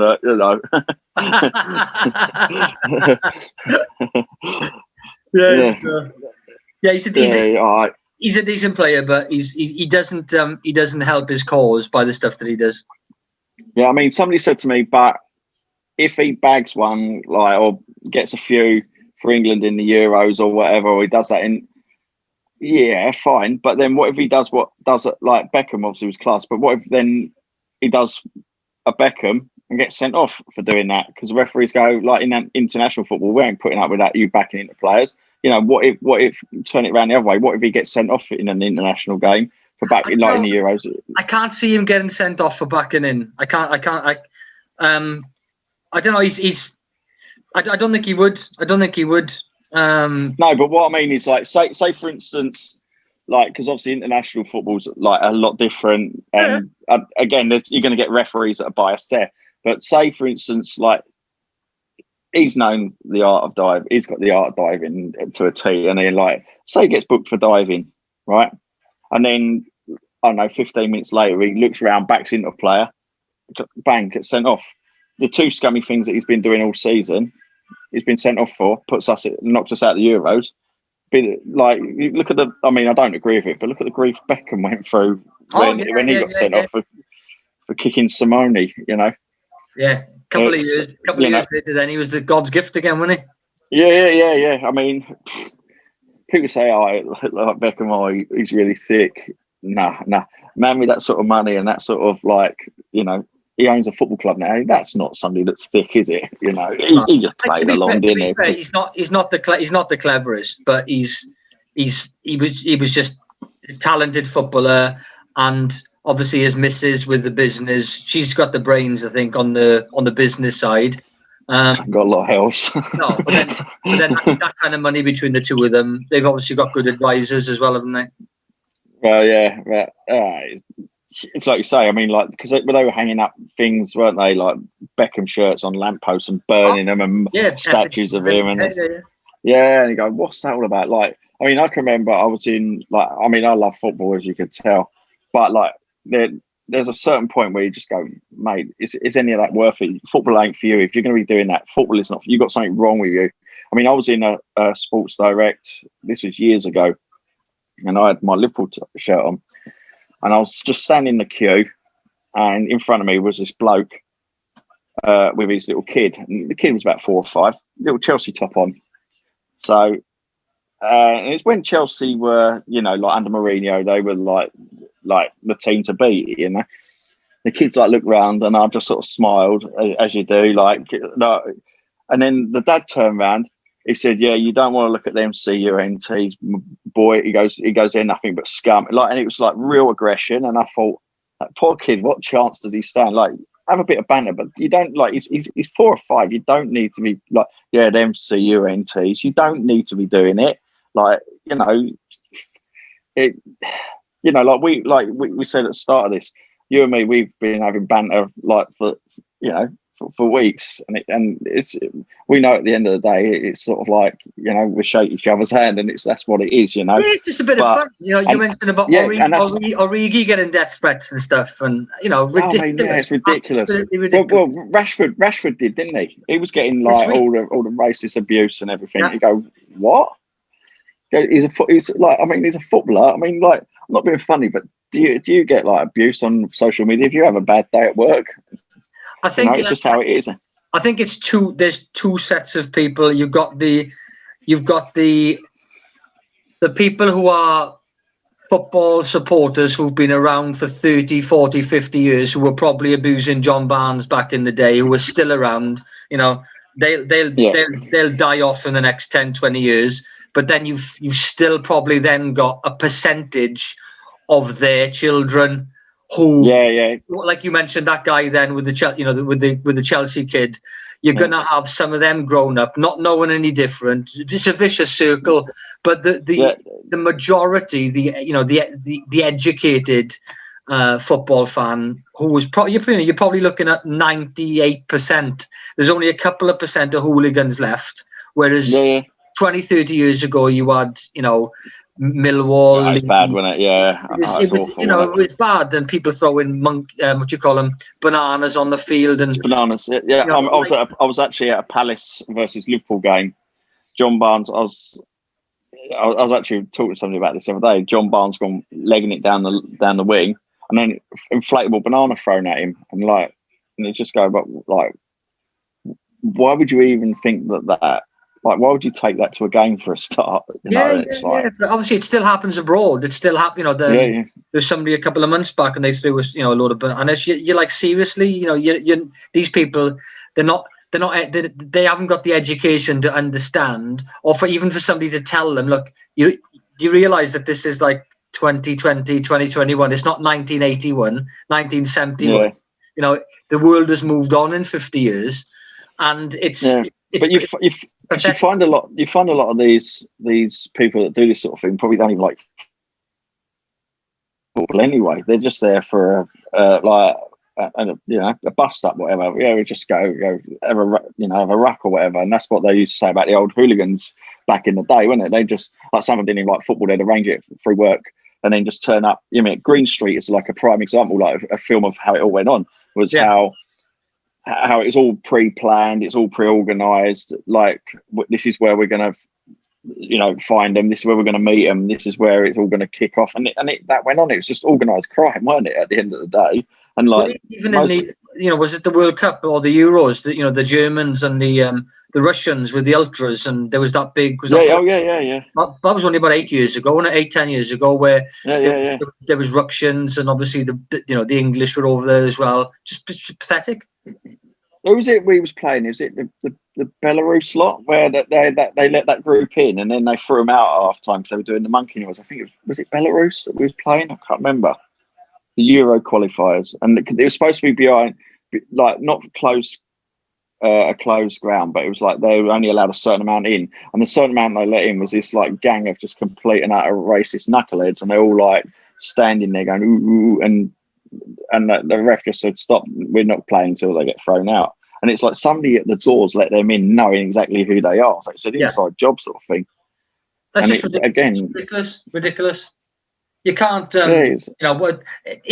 it's getting better. Every generation that comes through is better than the generation before. They're more educated, they're better. And it's the same with anything in life, Every generation seems to be more intelligent, better education. I think the fact that they're doing something about it as well now, like, people are getting into trouble. Like, there was remember them two or three guys at the Chelsea game, and they're in the crowd, and they done it to. Sorry, they got banned for life. They got banned, but one of them was on. I heard him interviewed on Talk Sport, I think it was. And he was going, I was standing there, I weren't making any noises. And then, but you could clearly see like him going, ooh, ooh, ooh, like that. And apparently lost his job and everything. You go, mate, was that worth it? Like, you stood there, and I think it was at Raheem Sterling, wasn't it? And they've gone, ooh, ooh, ooh, like that. So like that literally took me, 5 seconds to do, right? This guy got a criminal record, got fined, lost his job. For 5 seconds of going ooh, ooh, ooh. And what effect did it have on the game? What effect did it have on Raheem Sterling? Raheem Sterling's probably heard it all before. I know he's an advocate of like kick it out and no to racism, but it's like, mate, like, just grow up. And say, I'm sure he lost his job and everything out of it, and go, you think to yourself, was that worth it? The guy should do an interview and go, just don't do it. I've lost everything, you know. Yeah. See, I think it's not worth it. That's happened to a lot of people, and then people get found out on Twitter and they make stupid comments and they end up losing their job and all that kind of. It is. It's ridiculous. It's ridiculous. But we'll have to. There's a lot of, because obviously there's a lot of stuff that goes up about Hillsborough, like people going, oh, I don't know whether you've ever seen it. It's like it's disgusting. There's children that died. A lot of children, you know, about 69 weren't enough, 96 weren't enough, and stuff, you know, and you go, but there again, one guy put up some meme of and he claimed to be a Man United fan, if I remember rightly, and he put up this meme of sort of Hillsborough, and he goes, yeah, 96 wasn't enough, blah blah blah, but then had in his bio his employer, who he worked for. I can't remember who it was now, so people were going blah blah. There's a screenshot, because obviously he deleted it. But again, he claimed to be a Man United fan, but he probably wasn't. It's you know, I'm not saying you know, all clubs have got them. Liverpool have got them, and it's like this guy lost his. The employee said, "Yeah, we've sacked him. We've sacked him now wasn't that the one that turned up in He was outside a pub in the beer garden, and he had a Hillsborough shirt on with something really bad about Hillsborough. And it might have been. And he ended up it was on Twitter or whatever, and he was shouting at somebody, but he was wearing this really bad T-shirt that had been made up. He lost his. It's 4-1, but I don't know, it might be offside yet. I mean, say that you get. Look at it. I'm looking at this offside now. Like, it's one of exactly what we're talking about. Yeah, it's like his knees there, but then there's a hand out as well, and it's like hang on, sorry, I'm just looking now. It's Fred's hand is playing him on by the looks of it. How? Do you get what I mean? How is Fred's hand playing him on? I mean, like, obviously it's against United. Oh no, they flagged it as offside. They've given it as offside. It was one of them though. It was just like millimeters. But yeah, I mean, I obviously mentioned like Man United, but like there's obviously loads. All clubs have got idiots like that. Yeah, 100%. You know, and it's like I just, because obviously I've got a lot of Twitter followers that are Liverpool fans, and so like I do see a lot of the anti-Hillsborough ones.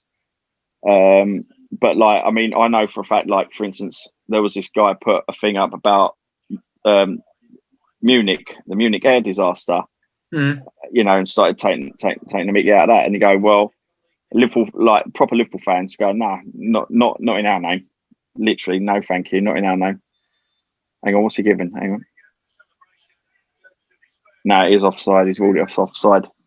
So like true Liverpool fans go, not in our name, you know, and it's and to be fair, like I've got United followers on my Twitter, and most of them like are up for the banner, like we have a laugh, and you know, it's like me and you, it's great, you know, and we give each other stickers. There's the memes, and you know, it's like, oh yeah, Salah don't dive, does, you know, it goes on, but that's what it's all about. You know, you've got to dish it out. Yeah, take the rough with the small. But then, I mean, like I normally know when I've got to, because I'm relentless. It's like, and I know when I've got to Sunday, because they just then go, oh yeah, but you're bald. And I go, oh, I've obviously won then. Like as soon as they come out with when they drop the you're bald or you're a nonce, I go, yeah, I've got you, I've done you. Thank you very much. Good night. And it's. Yeah, I mean, I remember, because I actually lost my older Twitter account. I had like nearly 10,000 followers on there. Again, all different clubs, you know, Arsenal, whatever. And I remember City was playing Newcastle. And this was not last season, but the season before. You know, when it was like really, really close between us and City just pipped us. Yes. And they played Newcastle. And I said, Newcastle win this, I'm painting my face like a zebra. Yeah, because Newcastle were just like they are, and so I didn't see Newcastle winning at all. Yeah, and So people are going, well, why have you picked the zebra? Because they're the magpies. I said, well, I'm not being funny.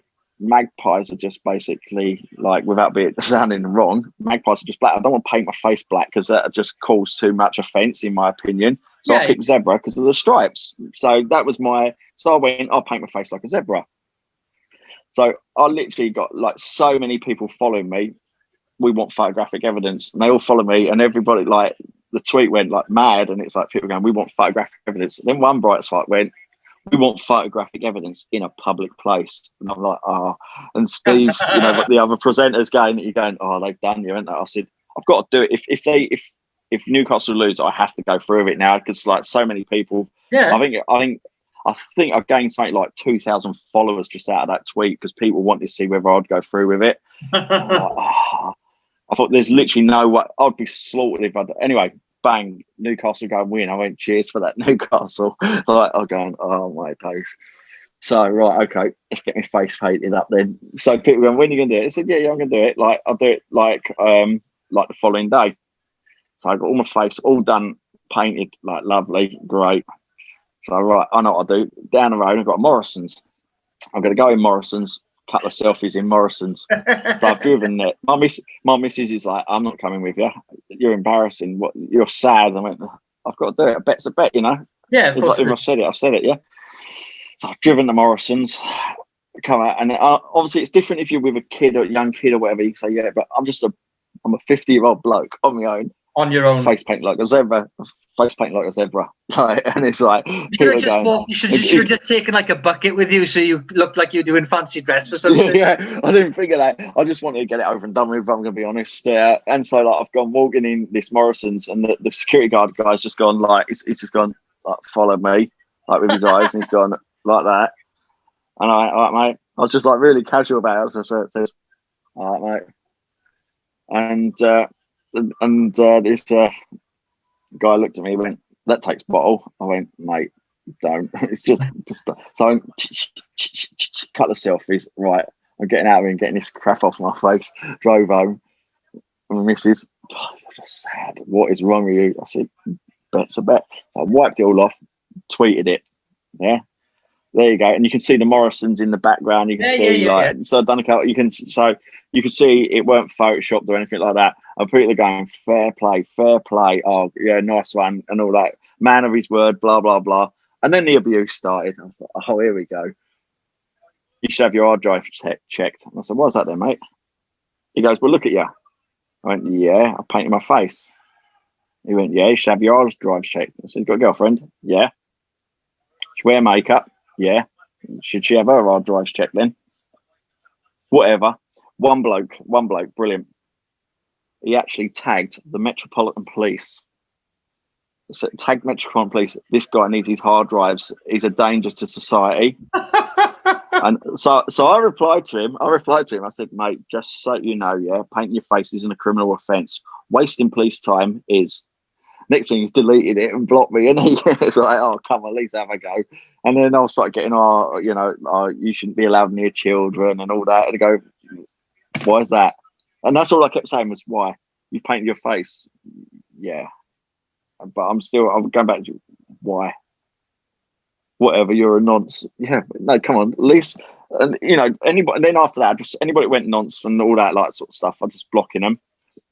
But anybody wanted to take the piss and have a go, excuse me, French, I'd have a go with them, because I don't mind. That's what it's all about. You put your face out.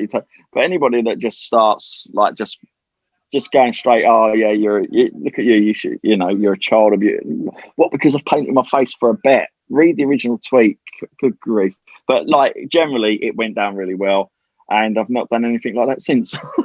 Yeah, it's just banter, isn't it? At the end of the day, it's all. Yeah, of course it is. It's all a good. It's all a laugh. It's all a good laugh. That's all it needs to be, innit? What was it? There was what was it? Like Steve, the other presenter, he obviously massive Palace fan. I can't remember who they were playing, and it might have actually been Newcastle. And I just said to him, I said, hey, a little bet, Newcastle win, you've got to change your like avatar picture to a Newcastle badge. And he went, yeah, all right. And Newcastle won, so fair play, changed it for 24 hours to Newcastle badge. He went along with it. It took a lot of abuse for it, but I think I think he invites it in himself, doesn't he? Sometimes does Steve. Oh yeah. he goes looking for it, doesn't he? Like he stick up a few. He likes to wind the old Liverpool fans up. But the trouble is some of them do get a bit sensitive and like, and if they don't know him, they go, oh, why are you put? They get all angry and go, like, come on, look, read some of his other stuff. It's like, I mean, obviously I reply to most of them, but I know it's just bait, and people do buy it. But it's like that, and that's how I think that's how Twitter should be used. Is just for like fun banter, like have a laugh. I mean, I put loads of really bad jokes, like awful jokes on there, like. Some of them I've noticed. Yeah, no, you can't tell me at least one you've laughed at. There must have been at least one. Oh no. There's some funny ones on there. There's some funny ones on. But no, I started that. I think it was just at the start of the original lockdown. Because I used to be a Butlins Redcoat, basically. Okay. So like obviously corny jokes is just one of the things. So I put a couple of jokes up and people go, oh yeah, it's funny, like, oh brilliant, and a lot of likes and stuff. And so I started just doing them daily, like during the lockdown, and people going, oh yeah. So and then it just became this thing that you're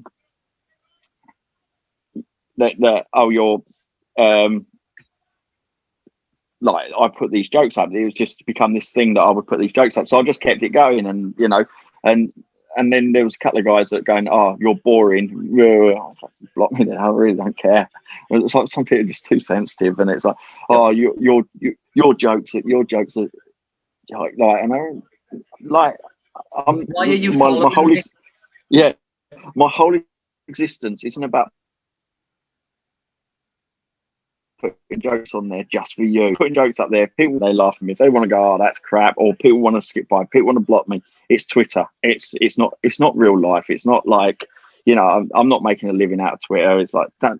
You want to have a comment, like take the biscuit, whatever. But you don't have to be nasty. It's like, because that one joke, like somebody might be having a really down day, and they read that joke. Unlikely they laugh at it, but you never know. They might laugh at one of my jokes. But do you get what I mean? It's like if one person laughs at one of my jokes, like they get up in the morning and go, oh, like that, and they laugh and go, oh, that shit's quite funny. That 2 minutes, it's been worth it, isn't it? So that's the way I'm, it's, and I always say that you can't take the biscuit out of somebody else until you can do it to yourself. And I feel a lot of people can't do that. They can't, like, you got to laugh at yourself before you laugh at others, haven't you, really? Yeah, when you're having some, like I have quite a few on there on Facebook and Twitter where you're having a disagreement with somebody because they're talking a lot of rubbish about, the virus or whatever, and you start throwing in a few facts and figures, and then when they disappear or don't answer, you've won because they got nothing to come back with, apart from a load of abuse. And most of the time, it's like you just keep replying with, well, you said this, but actually it's this. I've been reading the Lancet, and you've been looking on this in the Sun. I know which one I'm going to go with. A science journal. You're going to go with a science journal, or you're going to go with a chip shop wrapper. That's it. I mean, as I said, it's breaking. Today's daily briefing is coming from Anne from Facebook. It is.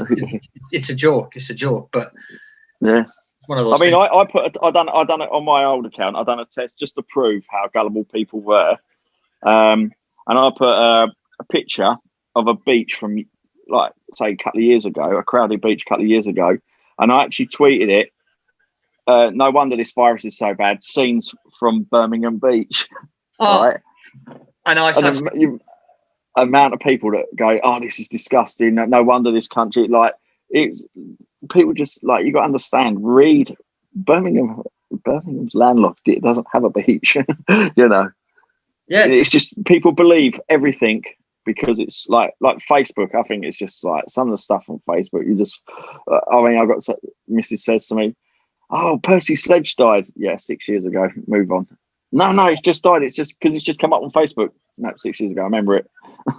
Yeah, there's been a few of them there. There's been a few that somebody posted. I can't think who it was. I've seen a few recently, and it's like, and it was 4 years ago or 5 years ago. It's just ridiculous. But people don't. I remember there was read the whole one thing, that said, they just read the headline. yeah, Don't they? that's it. Yeah, or another one that said, "Oh, so and so." I can't remember. It was so and so had just died, and they replied to it, "No, I ain't. I'm still here." What's The that? actual celebrity itself. Bill Bailey.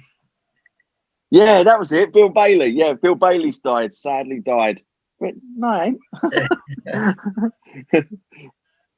Yeah, Bill Bailey. Yeah, he's a funny guy actually. People don't. He's very talented. He don't get enough credit for what he does. Yeah, he's Bill good. Bailey. Yeah, he's talented. He plays loads of instruments. He can play. Yeah, that's it. It's very funny, and by all means, he can dance as well. Apparently. Yeah, I saw it. To be fair, I saw a couple of them, and I think he's very determined. He wasn't the best, but he kept going and he worked it. I never watched any of it. It's just what I sort of bits that I saw of him, and it's like, yes, yeah, but yeah, like you say, gives it a go. Yeah, why not? yeah. Fair play. So going back to the Prem, then who do you think then top three? Because there's only a couple of months to go. Right, City winning it. Yeah, I think the same. Yeah. And I think us second, you third.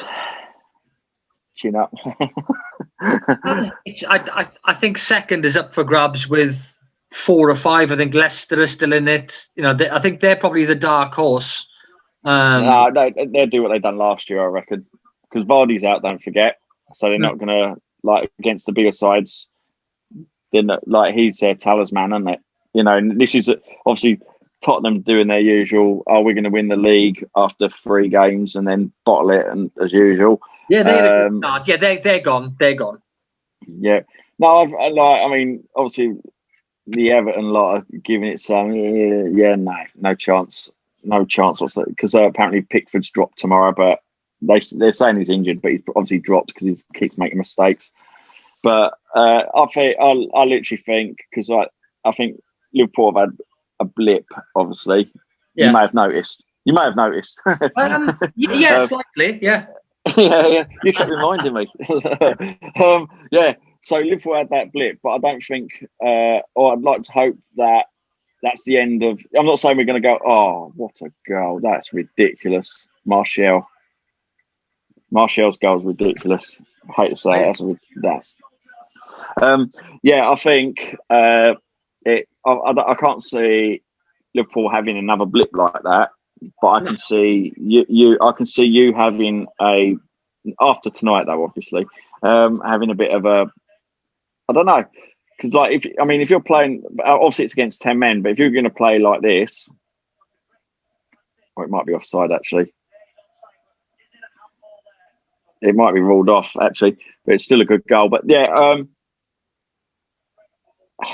I literally think I think we'll definitely see us, then you, or it could be between us and you for second. But fourth, I reckon there's a dark horse. A dark horse for fourth. I mean, what we got? I'm just going to look at the league table now. Chelsea possibly. Chelsea or West Ham. I don't know. I don't know. With them two, Chelsea have had a really bad season. You know, they brought in Werner, Havertz, Chilwell at the back. They spent a lot of money. I'm surprised they got rid of Lampard after 18 months. Well, I'm not surprised because of Abramovich's strategy of just trying to buy players, buy a manager, and then change the manager every 2 or 3 years. You know, Lampard came fourth in the league and he won the FA Cup. Or he got the final of the FA Cup. You know, in his first 18 months. You know, you bring in, yes, you're spending money, but you can't expect those players to gel. All those different countries coming in and, you know, trying to gel within the first 12 months. And you've got to give them longer. 6. I cannot wait to message my mate Chris Davis after. Oh man, this is ridiculous. 6-0. Yeah, it's McTominay from outside the box. But yeah, so it's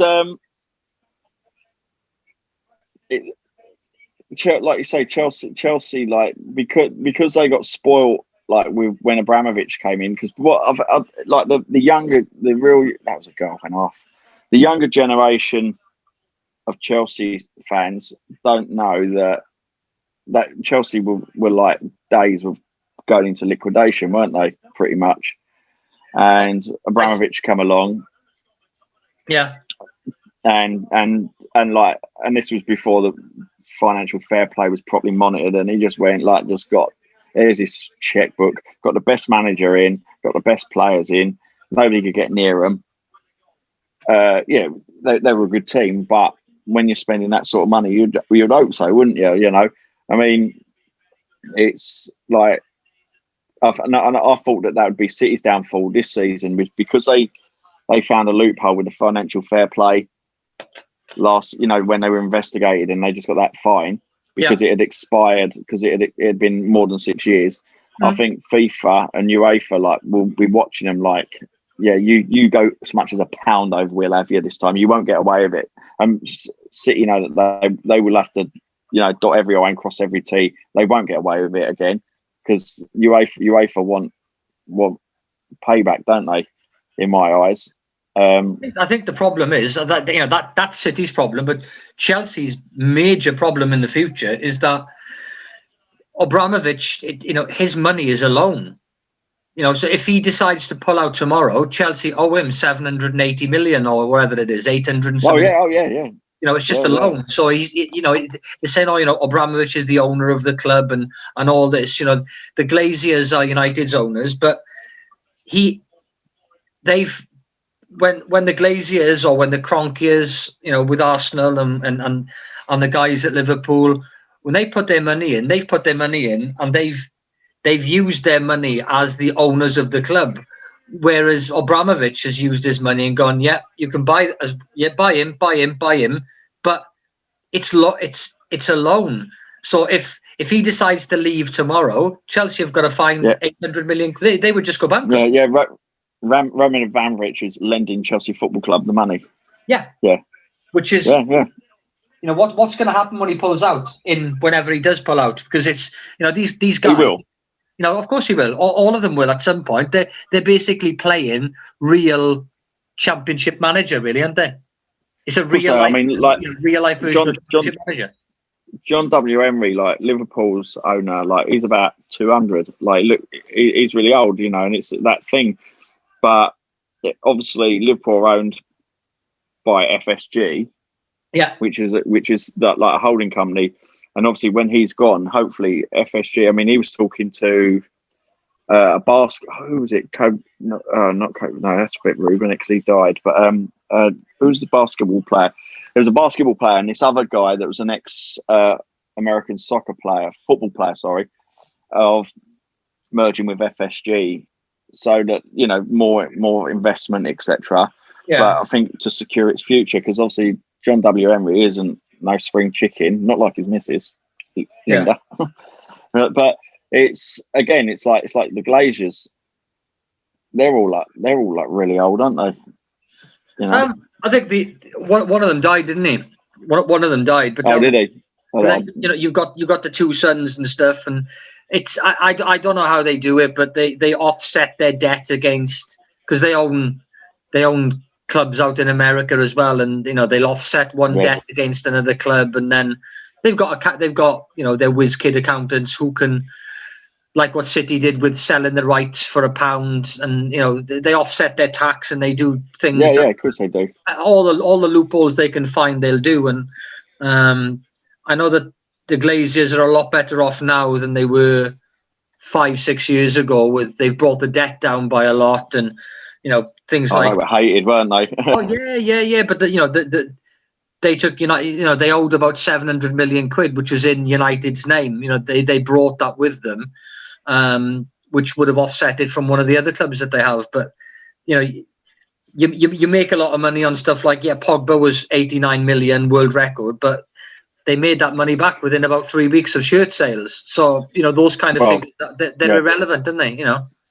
Yeah. I mean, this is. I've heard obviously just a rumor that similar sort of thing. Liverpool want to go for Mbappe in the summer, and that Nike are prepared to pay a percentage of his wage because they know they make it back in shirt sales. That's the same with what was it? Who were United after? Who were United after? And Chevrolet were going to play. Oh yeah, I saw something about that. Yeah, what was that? It wasn't Messi, was it? It was a top. No, Ronaldo. Yeah, was it Ronaldo? Cristiano Ronaldo, yeah, because I don't remember him. Is he any good? yeah. Just scored more goals than anybody else in the history of football. That guy. Apparently the Juventus, because he's obviously he's 35. He scored more goals than anybody in the last couple of seasons in Serie A. But they're still thinking on the lines of, right, our future doesn't have Ronaldo in it. We can't play these players in Juventus who are here now because of Ronaldo. So they're on about getting their money back from him. And United, Chevrolet paying same thing as what you just said, a percentage to get him back to United for 2 years. You take him tomorrow. Just for shirt sales. Yeah. He's going to be there. If he's going to be there for another 4 or 5 years. He could, even in 3 or 4 years, he could turn into a Sheringham. He could play till he's 40. He's fitter than most 25-year-olds, and he doesn't get injured. Nobody can be that ugly. But he doesn't get injured though, does he either? He's crazy. It's like he's done it in every league. I mean, people talk about Messi, obviously world, he's there. But Messi hasn't done it in other leagues. Oh, he's had to go in Champions League, but like the semi-final against Liverpool, there's proof. Like you don't like the rough and tumble, which because he gets well protected, obviously in the Spanish league. And I think Ronaldo is a better player than Messi all round. Messi's brilliant, better with his feet, all the tricks and all the little flicks. But as an all-round player, I mean, there was this thing on Ronaldo about like he can out-jump professional basketball players and stuff. He's ridiculous. Like he's a machine, isn't he? Yeah, he's an athlete, and as you said, he's played in the Premier League. He's played in Italy now. He's played in Spain. He's done it. He's scored goals everywhere for Portugal. He's got 100-odd goals. So he's done it everywhere. Messi has only done it in the Spanish league where there's 2 or 3 teams. The rest are rubbish. And he hasn't. And he's had all the best players around him. Yeah, but he hasn't done it for Argentina either. If he had won the World Cup, like if you watch the Maradona Netflix film, and you see I have when he was at Napoli, and he took them from nowhere to winning the title single-handedly, on his own. I remember 82. He played against England, scored the brilliant goal, but he won the World Cup for them. He got them to the final against Germany in 86, literally on his own because they were terrible, and they beat Belgium. He scored the goal against. He was just the best player in the world by a mile. And if Messi was that good, the players that they had, the players that he's got in his team were much better than the Argentines in the team that Maradona had. They weren't a good side at all. And you got Mascherano, they had Dybala. They had so many good players in this Argentinian team that with Messi, if he was that good, they would have won the World Cup, in my opinion. But I mean, I've heard a lot of stories about how Messi's arrogance, etc. Like he's like quite rude and whatever. People that I know that media people that have interviewed him, and they've said like all questions are pre-approved if you to ask him questions, and he's just like basically like a bit of a diva. Yeah. Obviously, I don't know if that's true, but obviously he is a very, very, very good footballer, very talented, or was, not so much now. But he's like, I mean, apparently like he's supposed to be on something like some £112 million bonus if he stays at Barcelona. I saw they put the stat on. It was in the front page of the Spanish newspaper this week. I think it's I can't remember the bonus, but it's 130. it showed the weekly breakdown and all these different things, but it worked out 138 million euros or pounds, don't know, per year for 5 years. So it's like he's but when he finishes his career, he'll be a billionaire. Yeah, and it's just well marketed, isn't it? Yeah, that's all it is. Just so well marketed. I mean, obviously, he was talented, but again, I mean, that free kick against us in the home leg of the semi-final was obscene. He scored against us. Do you remember the one? Yeah. Yeah, and when that went in, I was just obviously a lot of Man United fans on at me on WhatsApp and on Facebook. You're out 3-0, blah blah blah. You've lost it, and in your heart, you think, yeah, we can beat Barcelona 4-0, but in your head, you go, we're not beating Barcelona 4-0. And all of a sudden, I was sitting downstairs and I was watching it on the telly.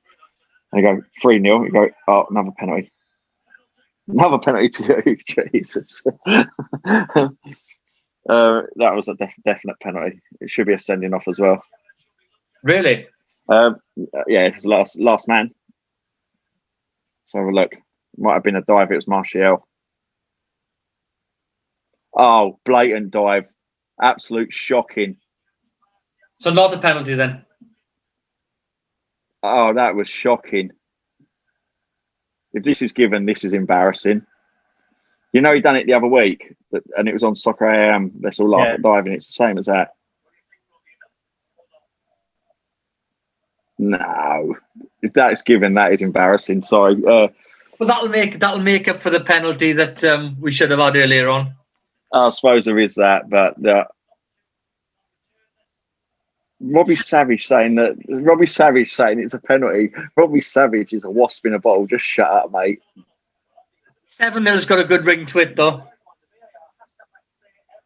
Oh, that's embarrassing. He was on his he touched him after he started falling down. I don't understand why these players go down when they're through on goal and they could score anyway. He was literally through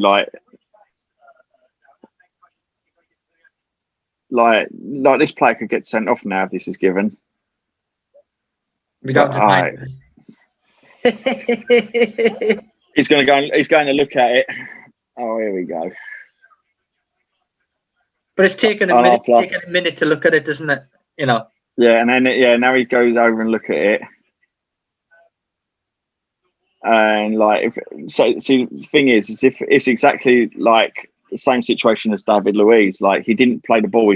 He pulled out like that, and from what I've seen, he didn't touch him. Yeah, but you're a Liverpool fan. He'd have had to touch him. But no, if you see it, it's oh, you're kidding, mate. But then the player's got to go. In this, what he's just said, there's no attempt to play the ball. That's a red card. If he gives a penalty, he's got to send him off.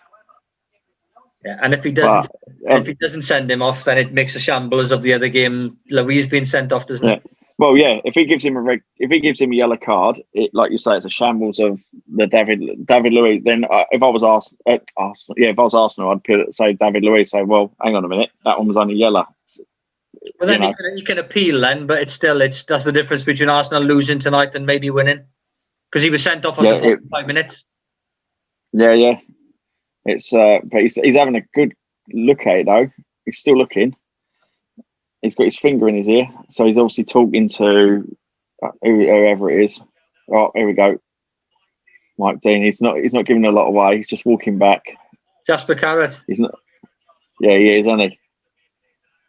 He's just waffling. He's still talking. He's not got any cards out. He loves it though, Mike Dean. He loves the attention. Yeah, of course he does. Celebrity, isn't he? Celebrity. Yeah. Right. He's giving it. And red card. Penalty and red card. So Southampton now come to 9 with probably 10 minutes to go. Even Hasselhotel's laughing. I'm not surprised. It's a shocker. Shocker. But after all of that, back and forth, what we were talking just now about VAR, here's another. If it was 0-0 with 7 minutes to go, United in second, Southampton, they could be on. They could be up to 10th. If it was 0-0 and there was one decision that they had to make and they've got it wrong, you know. Yeah. Or on the other hand, I mean, they're saying that they're saying that there was contact. If there was contact, right, and this is where sometimes it obviously it's not just Man United. That's just banter, but like the way he went down, if there was contact and he went down like that, he shouldn't be out on the streets on his own. No. Like literally, like. I mean, what I saw the replay, I couldn't see any contact. There might have been contact, but it was like a brush. Yeah, but they look for it, don't they? When we were talking earlier about Harry Kane. If somebody he scored, and he scored. Somebody comes in and they're coming in with their leg. They leave their trailing leg there on purpose to get touched. Yeah. Kane's are worse for that, and Son. But like, who was it? Said that Poch said that they trained for it, didn't they? They practiced it.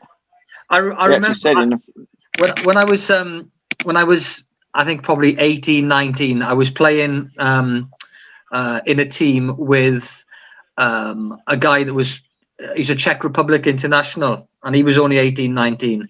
And he said part of their training, because we played a game down in South Wales, and I was playing up front and he was playing in midfield, and I was tracking back, and he got the ball and some guy came in and he literally dived. His arms went up in the air backwards, dived forwards like somebody'd shot him in the back. I burst out laughing because I'd never seen anything like it before. And because it was embarrassing. And his English was okay. And I was like, Lube, Luby, what are you doing? What are you doing? And he said, yeah, part of their training out in the Czech Republic was fooling the ref, diving. And it wasn't just a case of the diving, it was the sound effects, the lot. And it was laughable. Honest to God, it was laughable. Yeah. Well, it's like Sam Allardyce did it, didn't he, a couple of years ago when that player went down and he just stood there and laughed at him. That was quality. Like, yeah. But no, I mean, I've just seen another replay and his knee literally brushed the side of his knee. Basically, was saying that there was contact, but literally, I'm not being funny, but it would have been like that. And the way he went down. What's that? I just sent that gift to my mate. All right, yeah. He might be in bed by now. No, he's he works on the railways, so he's up at stupid hours. But he definitely be watching Man United against. They just scored again. Hey, you didn't have to die for this one. Who scored that one? Martial. Again. Oh no, well, yeah. So I just changed it now. Just put the. Oh my God, that's brilliant! 8-0. But didn't they get back at the start of the season like this, though? Didn't they, Southampton? I'm not sure. It wouldn't have been 8. I think 8 is the biggest score this season, isn't it? I think. Yeah.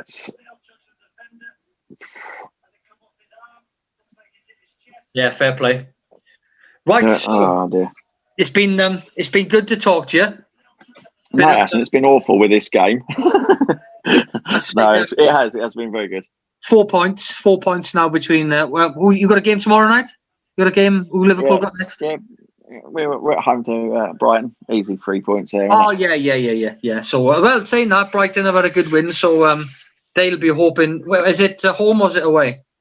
No, we're at home. Anfield. It's at Anfield, so.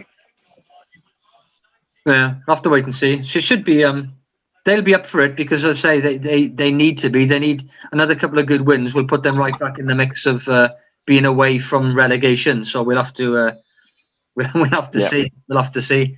But good to talk. So I'll be probably put something on Twitter after if we're winning 8-9-0, which is a good. I couldn't have picked a better person to be talking to after an 8-0 win against Southampton. Well, yeah. Oh dear. Oh well. Super. Just let's talk about the dive. Yes. No, but it's been good to talk to you. So this has been Randolph and Tredders. We'll be back next week, probably talking about some rugby because the Six Nations are starting this weekend. Bit gutted because I I was due to be in Edinburgh this Friday because of obviously COVID. Scotland's closed. We're not allowed in. So a bit disappointed about that. But we'll be talking about the rugby, and the football with a bit of cricket as well, because there's some international cricket on. But there's not a lot of other sports going on at the moment, so we'll have to just stick to the couple of sports that we can talk about for the next few weeks. It's lucky that the rugby's on, because otherwise it's literally just football. There's nothing else to talk about. So we'll see you all next Friday. Hope you enjoyed the show. And we got Dan on next, the Arsenal fan. Hopefully he's still alive after the game in the last couple of games that they've had. He's on talking about Arsenal and I think a bit of rapping that he's been doing this week on Twitter. He's probably going to talk to you about that as well. So we'll see you next week. Thanks very much.